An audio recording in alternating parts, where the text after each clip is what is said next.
ദക്ഷിണേന്ത്യയിൽ petrol diesel വില ഏറ്റവും കൂടുതൽ കേരളത്തിൽ. തിരുവനന്തപുരത്ത് 1 ലിറ്റർ പെട്രോളിന് 108 രൂപയാണെങ്കിൽ ചെന്നൈയിൽ ഇത് 102.63 മാത്രമാണ്. കർണാടകയിൽ കേരളത്തിലെ വിലയേക്കാൾ ശരാശരി 7 രൂപയുടെ കുറവാണുള്ളത്. സംസ്ഥാനത്ത് വൈദ്യുതി നിരക്ക് വർദ്ധിപ്പിച്ചു. യൂണിറ്റിന് ശരാശരി 25 പൈസ വർദ്ധിക്കുമ്പോൾ 6.6% നിരക്ക് കൂടുന്നത്. പാൽവിലയിൽ ഇരട്ടടിയുമായി മിൽമ. അറിയിപ്പില്ലാതെ പാൽവില കൂട്ടി മിൽമ. ലിറ്ററിന് 2 രൂപ വീതം കൂട്ടി. പാൽവില 5 രൂപയിലധികം കൂട്ടേണ്ടി വരുമെന്ന് മന്ത്രി ജെ ചിഞ്ചുറാണി. പൊതുവിപണിയിൽ വിലക്കയറ്റം കുതിച്ചുയരവെ അരി ഉൾപ്പെടെ നിത്യോപയോഗ സാധനങ്ങളുടെ വില കൂട്ടി സപ്ലൈകോ. ഈ മാസം 1-ന് പുതുക്കി വില നിശ്ചയിച്ച അരിക്ക് ഉൾപ്പെടെയാണ് 11 ദിവസത്തിനിടെ വീണ്ടും വില വർദ്ധിപ്പിച്ചത്. പുതുതായി വാഹനങ്ങൾ വാങ്ങാൻ ഉദ്ദേശിക്കുന്നവർക്ക് കനത്ത തിരിച്ചടിയാണ് ഇന്നത്തെ ബജറ്റ് പ്രഖ്യാപനം. പുതുതായി വാങ്ങുന്ന എല്ലാ മോട്ടോർ വാഹനങ്ങളുടെയും നികുതി കൂട്ടി.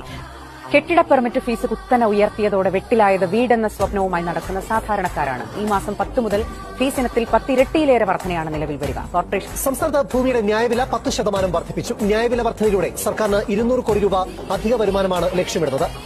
ജീവിതഭാരം കൂട്ടിക്കൊണ്ട് വെള്ളക്കരം കൂട്ടാനുള്ള തീരുമാനമെത്തി. ലിറ്ററിന് 4 രൂപ 40 പൈസ എന്നുള്ളത് 14 രൂപ 40 പൈസയാകും.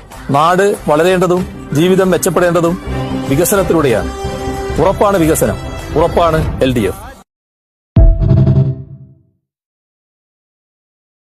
ദക്ഷിണേന്ത്യയിൽ പെട്രോൾ ഡീസൽ വില ഏറ്റവും കൂടുതൽ കേരളത്തിൽ. തിരുവനന്തപുരത്ത് 1 ലിറ്റർ പെട്രോളിന് 108 രൂപയാണെങ്കിൽ ചെന്നൈയിൽ ഇത് 102.63 മാത്രമാണ്. കർണാടകയിൽ കേരളത്തിലെ വിലയേക്കാൾ ശരാശരി 7 രൂപയുടെ കുറവാണുള്ളത്. സംസ്ഥാനത്ത് വൈദ്യുതി നിരക്ക് വർദ്ധിപ്പിച്ചു. യൂണിറ്റിന് ശരാശരി 25 പൈസ വർദ്ധിക്കുമ്പോൾ 6.6% നിരക്ക് കൂടുന്നത്. പാൽവിലയിൽ ഇരട്ടടിയുമായി മിൽമ. അറിയിപ്പില്ലാതെ പാൽവില കൂട്ടി മിൽമ. ലിറ്ററിന് 2 രൂപ വീതം കൂട്ടി. പാൽവില 5 രൂപയിലധികം കൂട്ടേണ്ടി വരുമെന്ന് മന്ത്രി ജെ ചിഞ്ചുറാണി. പൊതുവിപണിയിൽ വിലക്കയറ്റം കുതിച്ചുയരവെ അരി ഉൾപ്പെടെ നിത്യോപയോഗ സാധനങ്ങളുടെ വില കൂട്ടി സപ്ലൈകോ. ഈ മാസം 1-ന് പുതുക്കി വില നിശ്ചയിച്ച അരിക്ക് ഉൾപ്പെടെയാണ് 11 ദിവസത്തിനിടെ വീണ്ടും വില വർദ്ധിപ്പിച്ചത്. പുതുതായി വാഹനങ്ങൾ വാങ്ങാൻ ഉദ്ദേശിക്കുന്നവർക്ക് കനത്ത തിരിച്ചടിയാണ് ഇന്നത്തെ ബജറ്റ് പ്രഖ്യാപനം. പുതുതായി വാങ്ങുന്ന എല്ലാ മോട്ടോർ വാഹനങ്ങളുടെയും നികുതി കൂട്ടി.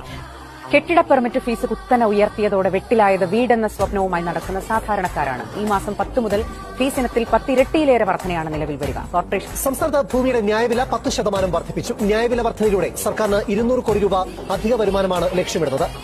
ജീവിതഭാരം കൂട്ടിക്കൊണ്ട് വെള്ളക്കരം കൂട്ടാനുള്ള തീരുമാനമെത്തി. ലിറ്ററിന് 4 രൂപ 40 പൈസ എന്നുള്ളത് 14 രൂപ 40 പൈസയാകും. നാട് വളരേണ്ടതും ജീവിതം മെച്ചപ്പെടേണ്ടതും വികസനത്തിലൂടെയാണ്. ഉറപ്പാണ് വികസനം, ഉറപ്പാണ് LDF.